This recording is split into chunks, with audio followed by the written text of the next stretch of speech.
And so it is to remember that anything that the mind knows is irrelevant.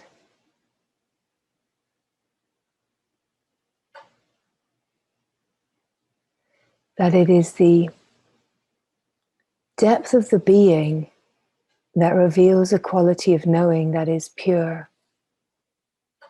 And the deeper there is a resting in the being, the clearer the seeing. Clear seeing comes from resting in the being.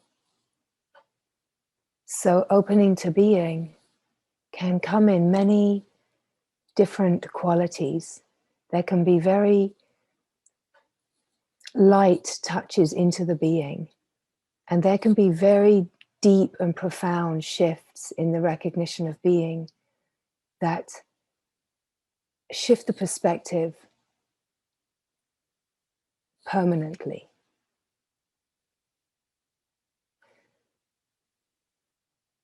If the touches into being are lighter, then it will take more of these touches into being, as if to wear a path, a very clear path. Every time we touch into the being, we are moving away from the mind and the way that the mind thinks that it knows. And we're coming to a quality of being that has a knowing which is pure. The knowing of the being is pure knowledge. It's self-knowledge. And the deeper that we come into the being, there is clearer and clearer seeing. We could say that the clearer seeing brings the revelation that nothing of the mind is of any benefit in this unfolding. It brings the seeing through of everything that the mind thinks that it knows is just a quality of protection. It's just a thread of ego. So anything that happens in the opening to being, it can only be confirmed and deepened through being with the being. By coming back to the mind and qualifying it, trying to understand it, trying to grasp it, then it's actually a step away. You cannot look for the being with the mind. But once you know the felt sense of just being yourself, however light it is or however deep and profound it is the being itself that has to rise up, we could say, when it seems like mind has come in. You cannot try to find the being. You can come to a sense of just being here, the nowness. You can invite the doer to drop itself into the moment, into the felt sense of being. And then however deeply the knowing of the being has been recognized, it will naturally rise up into the moment because it's always here. The being is always the unmoving, unchanging field that is the true nature. It is never not here. So the idea that it comes and goes, it is just because the attention is so habitually used to being with the mind that it feels like there's a going backwards and forwards. But the being itself does not travel. The being itself, the one field of infinite being, does not travel.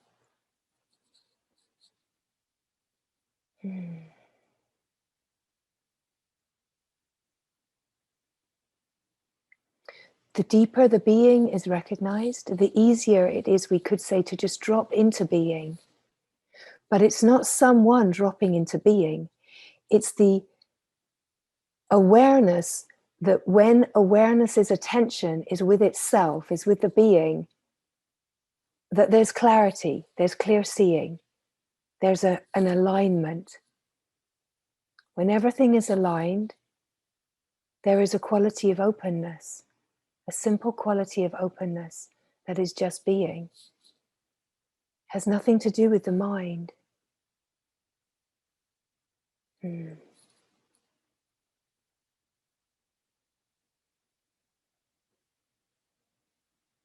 So all inquiry that is useful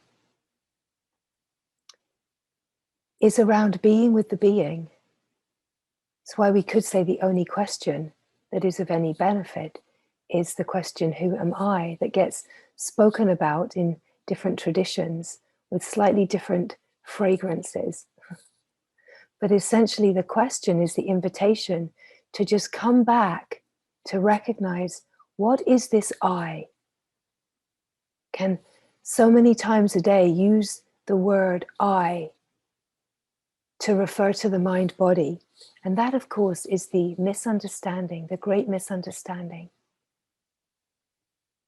So the true question that asks, who am I? Is this invitation really to come back to the moment, to come to the being, to come to the I am presence, to come to the I in total openness, in total innocence, to come to the I.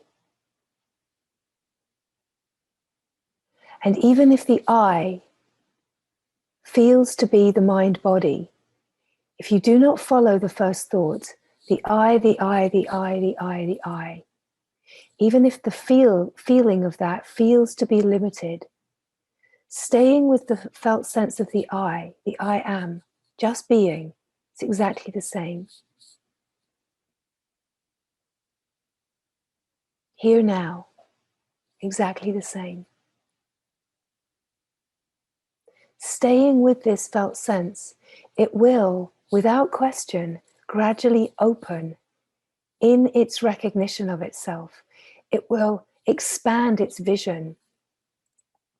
If there is not a single thought that is followed, that is keeping the contraction, keeping the sense of smallness, keeping the sense of the I being identified at mind and body in place, a single thought keeps it bound, seemingly bound.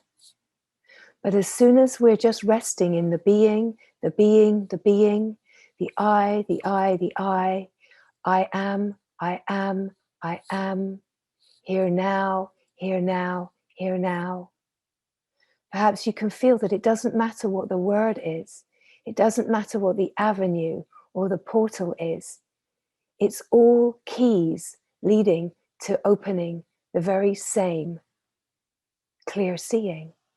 It's opening the possibility of a deeper value of being remembered, because the being is always here.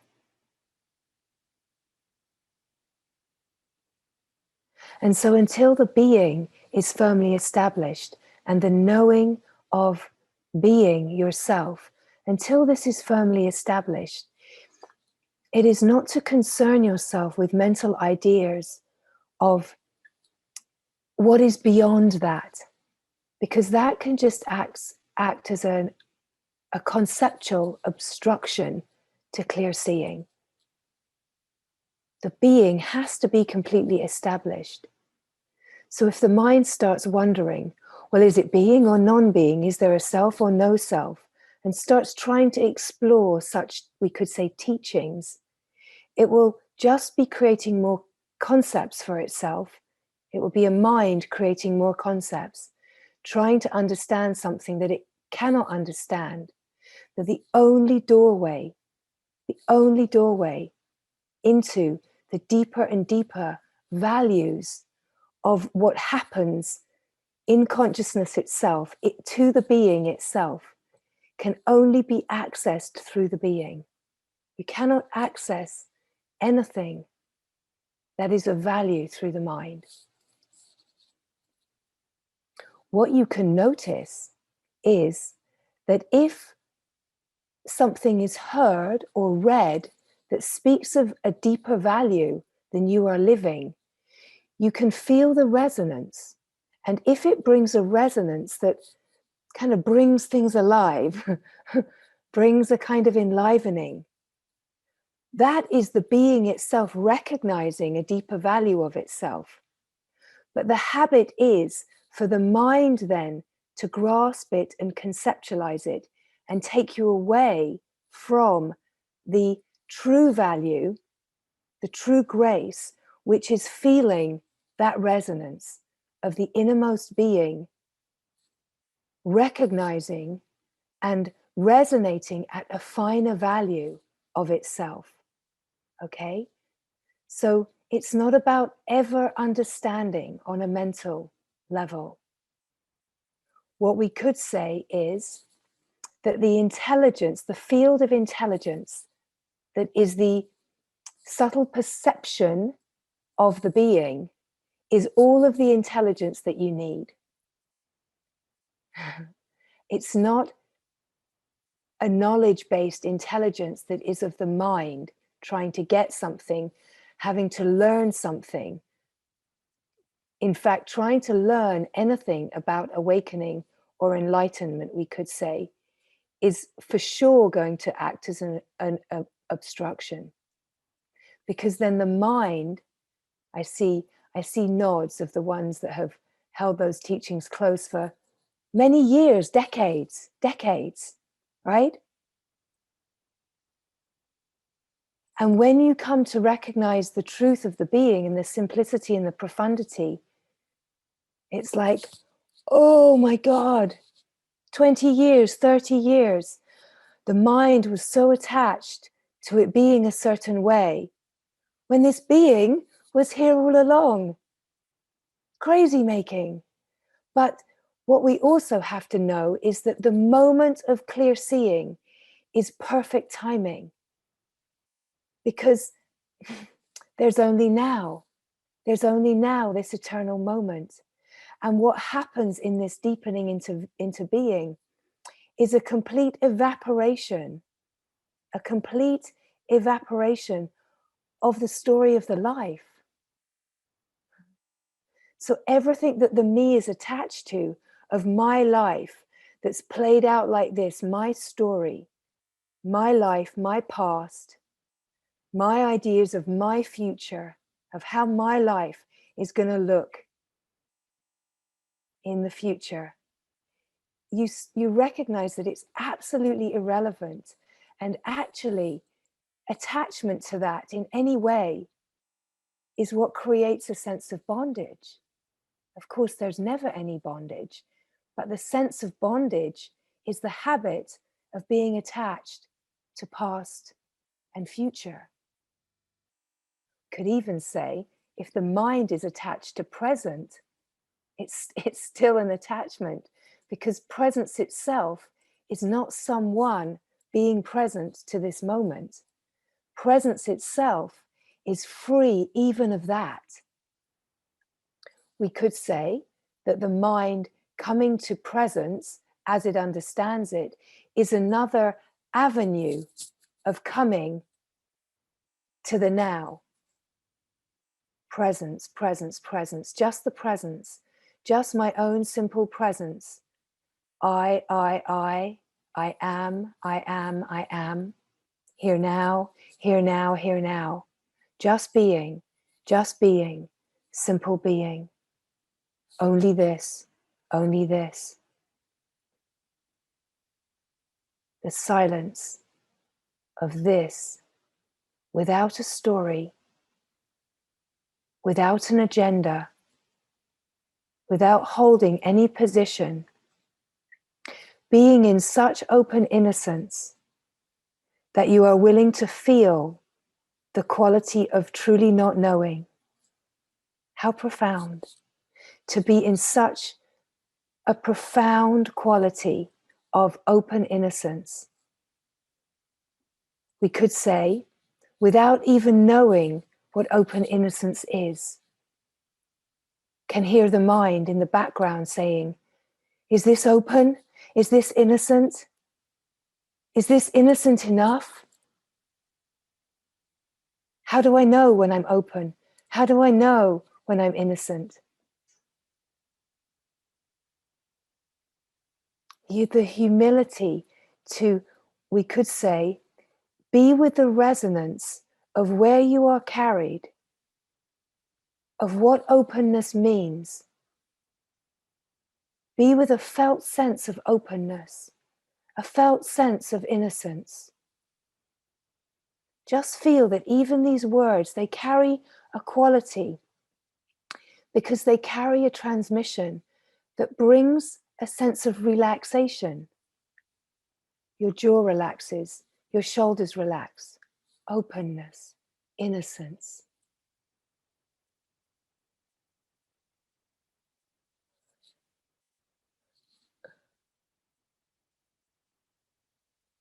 It's not for the mind to know. So you come to these values where you don't really understand. You can't confirm. You can't find out, am I doing it right? The answer will be probably not. Stop wondering and just be here. But there's a beauty because part of this innocence is the innocence of this mind. Okay? Let's come with such compassion to mind, and that it's wanting to get it right, it's wanting to know and to understand, is innocence. So true nature is so compassionate for mind, but is not pulled into relationship with mind. So it's this place where mind can be saying, am I doing it right? What if I'm not getting it right? What if this isn't it? What if I'm the only one that isn't getting it? Then it is to feel the feeling of contraction that's happening because mind is being followed. This is the first thought. It's more than the first thought. It's the second thought, the third thought, the 20th thought, the 100th thought, right? And suddenly you're so far away from being when all that is longed for is being. All that is longed for is freedom. And suddenly you're tied up in a tangle, right? Like tripping over your own shoelaces. It's to remember what is really longed for here. So leave it alone. Leave those thoughts alone. Leave it all alone. Do not touch the mind's meanderings and habit to want to pull the attention. Do not touch it. Watch it, see it, but do not touch it.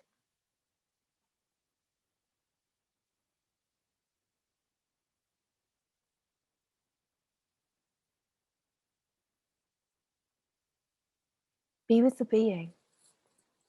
Of course, there are times in the play of life where the mind is going to be engaged and you're going to be completely distracted. And in this process, depending how deep the clear seeing is, at times you will just be completely immersed in mind and happening. It's part of the way that life plays.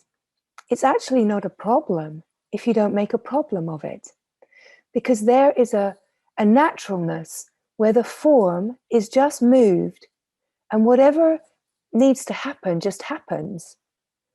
So if you then start thinking, oh, while that was happening, I wasn't with the being, then you're making a problem out of something that's in the past and isn't here now. Let it go. Let it go. Let it go. When the being arises, when awareness comes forward, you cannot mistake it because it comes forward because it wants your attention.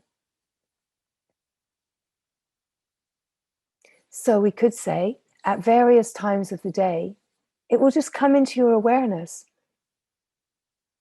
in whichever configuration it comes in. When it comes in, then it is to give it the attention, to be with the being. Notice the whole moment, be open to the whole moment. Notice what is happening.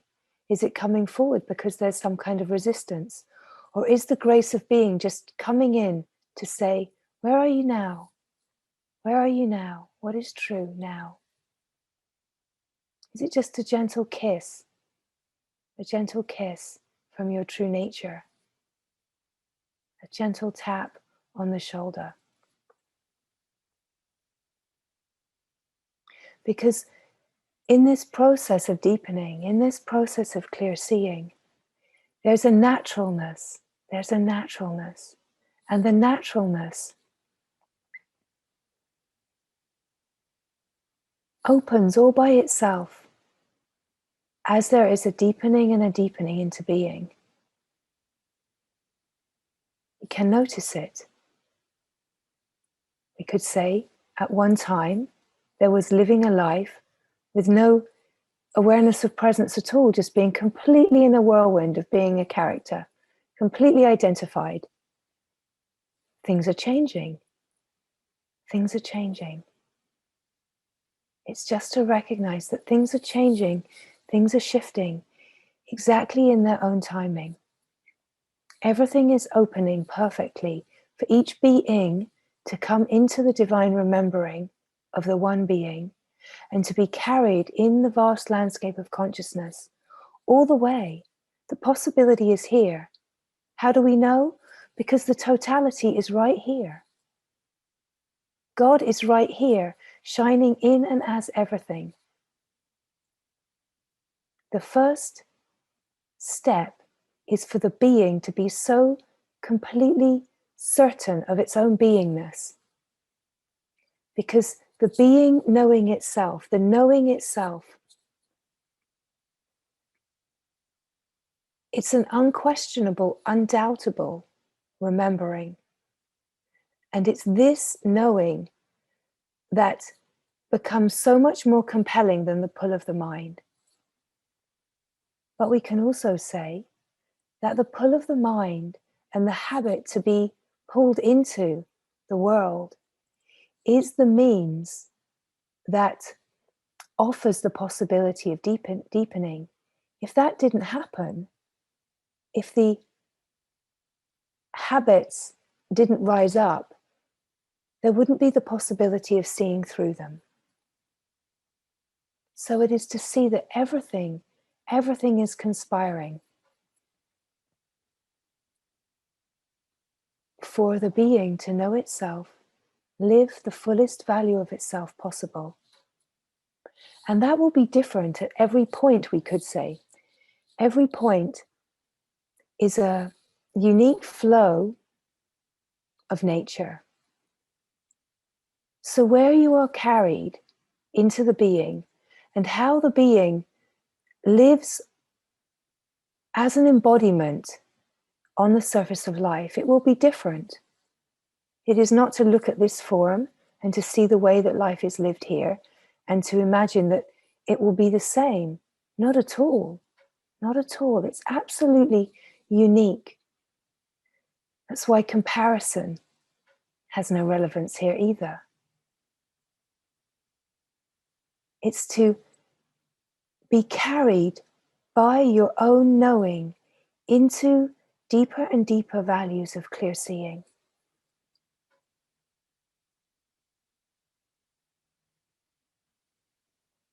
It's all perfect timing because it's only ever now. The true nature is eternal, timeless being. There's no impatience. There's no quality of the being that is frustrated with you or that is telling you that you're not working hard enough, that you're not devoted enough. That's just your own mind. What you can be sure of is that the clearer the seeing and the deeper that you start to recognize the being, the more there is a pull. Because there's a magnetic quality of the being, the self to itself. And we could also say that within clear seeing, there's also a threshold. There is a threshold where there can be a toing and a froing, a toing and a froing. The being is deepening and deepening, but the pull of the world, backwards and forwards, it can feel like that. But of course, it's one mechanism. But that threshold is that at some point there is a maturity and a readiness where the turning towards the self becomes much more single-pointed.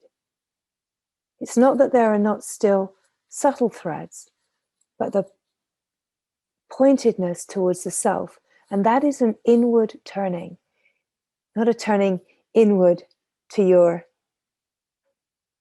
mind in any way. It's the being itself turning inward because the pull has become strong enough. That magnetic pull has become strong enough. And this is where you start to feel like you're the offering. This is where you start to feel like you're in quicksand. You can try to get out, but you can't. You absolutely can't. Because the pull now is deeper and deeper into the being. That there's no turning back. Even when you're pulled into the mind and the world, can feel like you're pulled away, but it's a trajectory. It's a powerful trajectory because it is truth, and it is the only trajectory that matters, because it is that which is carrying the self into itself. And the recognition gets deep enough where we could say that inward turning, that readiness. You're a low-hanging fruit at this point. You're a low-hanging fruit. You're ripe, you're ready, you're hanging low. And the possibility of being picked for your sweetness, for your tenderness, for your humility and your readiness, being picked from the branch and devoured, devoured, devoured. Because the divine has this appetite for itself. That's the magnetic pull. The divine has this appetite for itself. And all it longs for is to feast upon itself, feast upon its own sweetness. So the sweeter that the flavor of your knowing is, then the more the ripeness and the readiness of being that low-hanging fruit is. But just like a fruit, you cannot ripen yourself. You cannot force your ripening.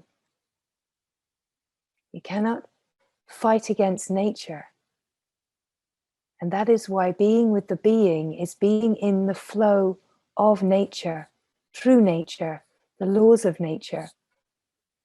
Nature itself, herself, that is flowing, that knows. When you are in your knowing, you are in the flow of Shakti that knows. You are joining with the great knowing. You are joining with yourself in the great knowing.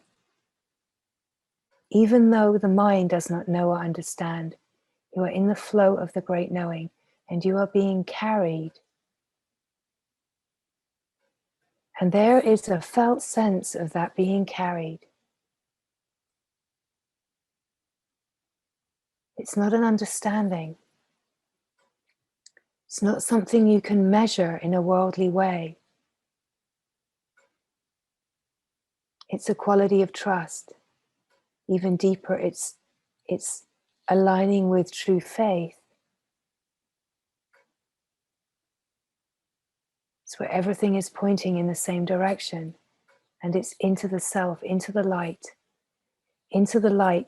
where you cannot know what will happen, what it looks like, and yet there's a knowing, a trust, and a quality that is so compelling.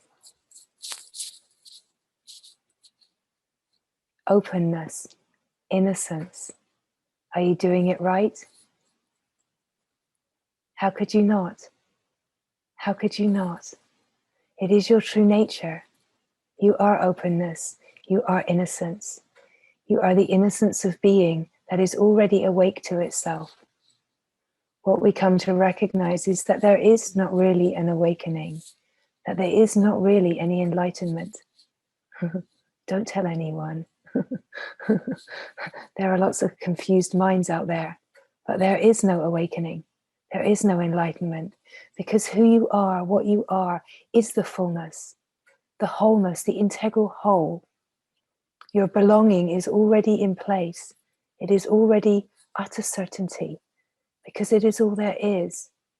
And this process is a process of unfolding to come to the most simple, incredible revelation. That which you are already knows itself. And it moves through these layers of the being the being knowing itself.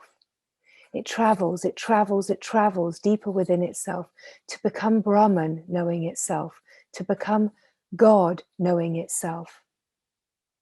There's no other, there's no second at this layer, we could say, of Brahman, of God.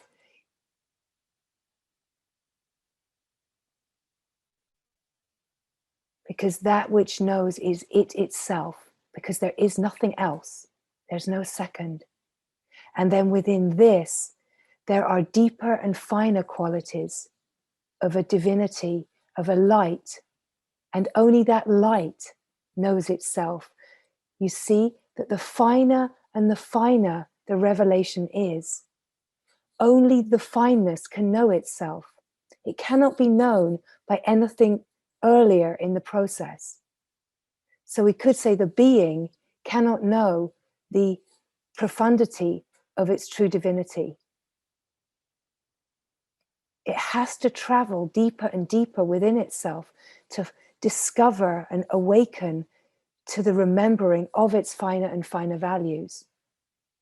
But as it opens to itself, it is the integral whole that has access all areas. You can still access everything that you've traveled through. It's not like you close the door behind you and you enter a new loka. There's access all areas because it's boundless, it's freedom. So you can reside in the finest values of divine light, and then you become a vehicle that carries the divine light to the surface, and you can live on the surface of life. There's no difference. There's no difference. So the greatest revelation that we come to is that the only doer is the divine. That there's only the divine, and the only doer, the only orchestrator of absolutely everything, and what makes up absolutely everything is that same divine light, that there's nothing else.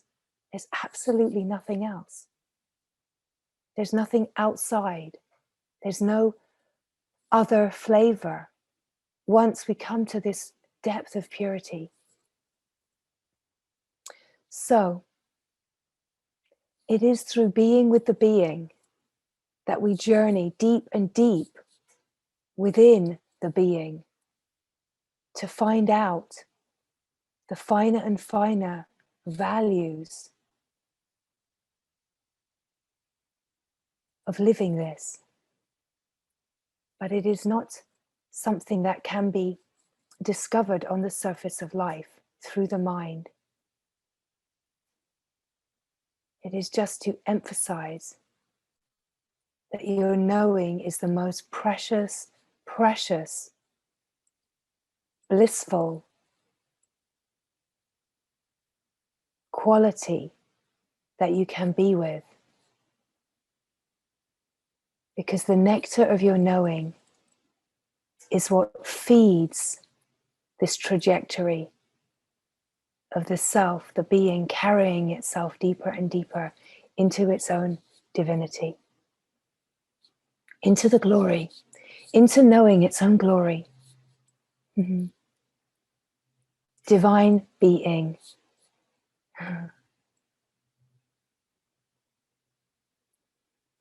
traveling deeper and deeper within itself until it finds its own divine divinity. The purest light, the purest light, the pure power, and the clearest, most incredible love. Unconditional love in the truest sense. So pure, pure love, pure truth. The absolute divine source of all. Integral whole. Beyond any single concept.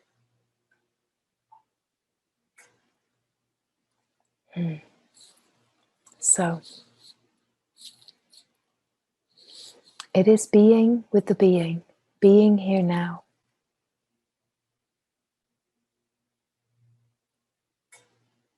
Who is this I? I. Who is this I? I am, I am, I am, I am. Here now, here now, here now. Just this, this holy moment. Recognizing that there is no opposite to this holy moment. There is just this holy moment.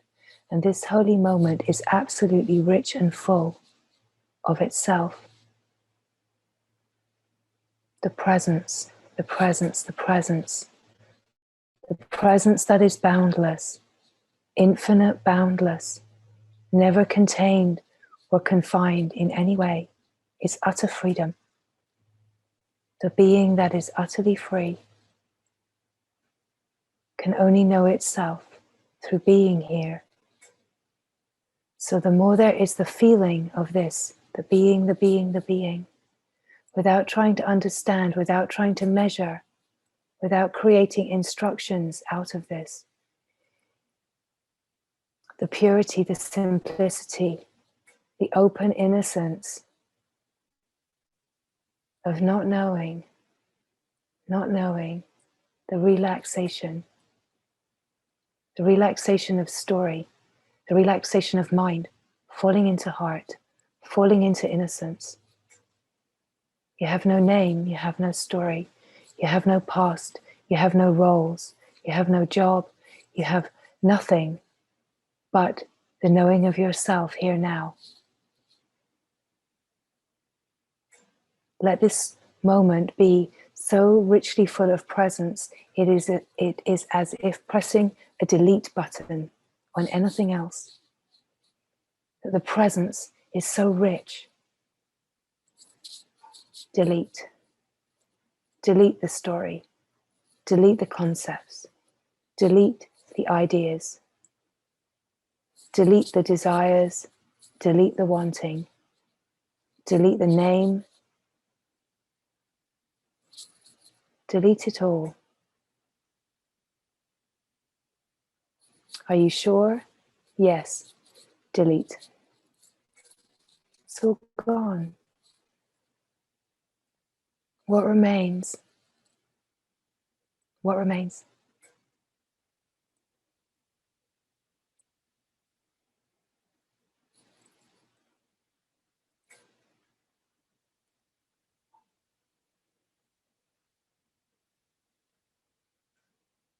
Glory of glories, you are still here. But you're here in your purity, in your innocence, in your openness. You are here before the first thought taints the moment. You are still here. And what are you now? What are you now here without your name, without your story? What are you? It is to feel what you are, who you are. What is this I? Could say, I am still here. And who are you? Where are you?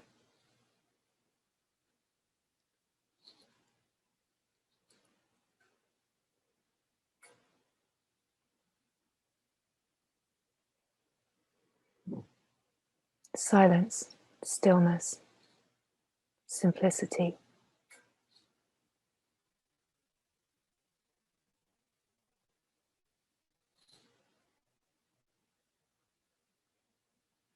Openness, innocence, immaculate being, just knowing itself. Freedom, unbounded freedom, timeless clarity, clear seeing. Clear seeing is the being only seeing itself in the mirror of purity, meeting its own gaze, absolutely compelled with a focused intensity to stare right into the heart of it all. Absolutely focused only upon itself. Even if a subtle thought wants to come in, would be absolutely no pull. Because to stare into the eye of the eye, stare into the eye of the eye, and meet the light of being, the illumination of the true nature, the self, shining, shining, shining as itself. Mm. Mm.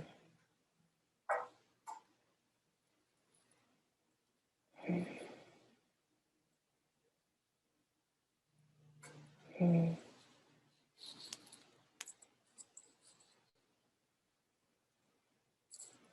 Mm. Mm.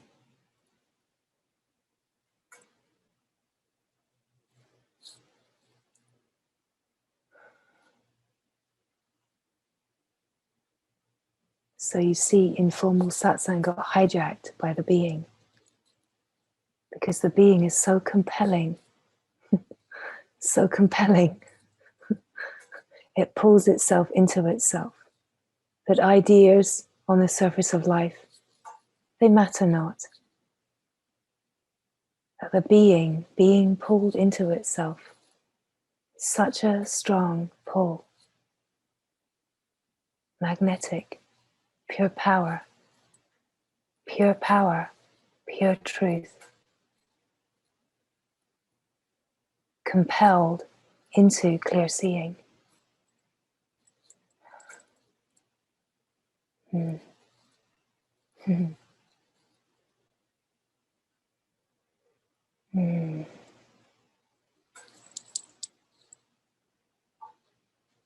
Mm.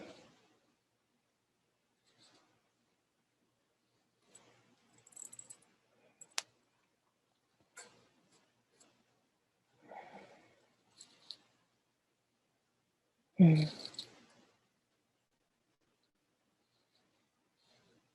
Mm. Mm.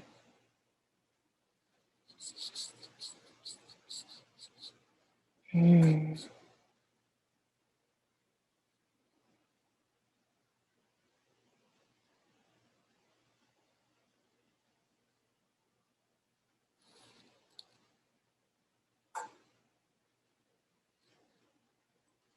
Mm.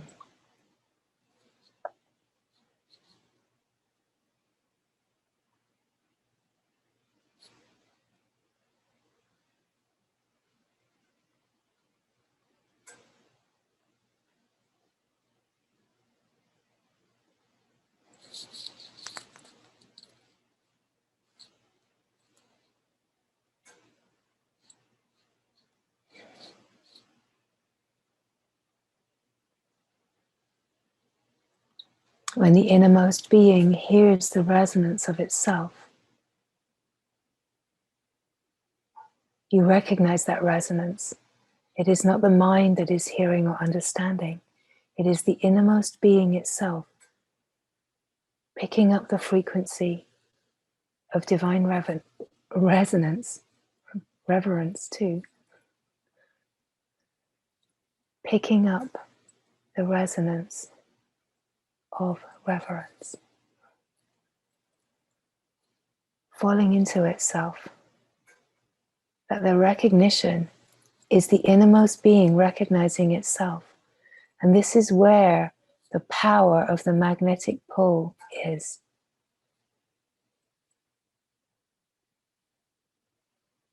Where the focus upon the being becomes more intense.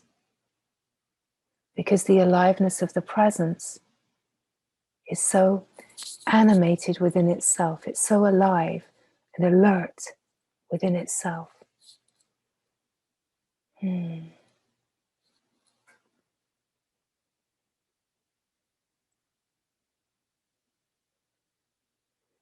So wherever you are, you feel a deepening of the liveliness. You feel more of the resonance. It's more powerful, it's more clear. The knowing is more recognizable.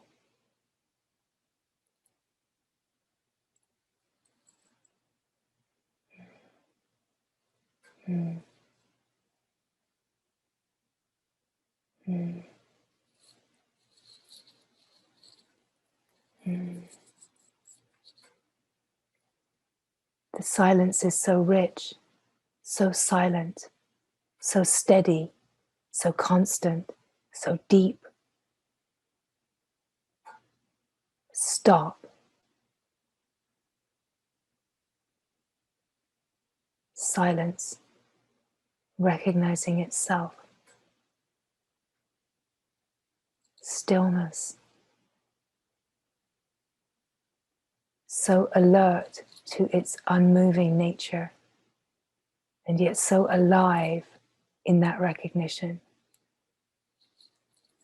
Mm. Mm.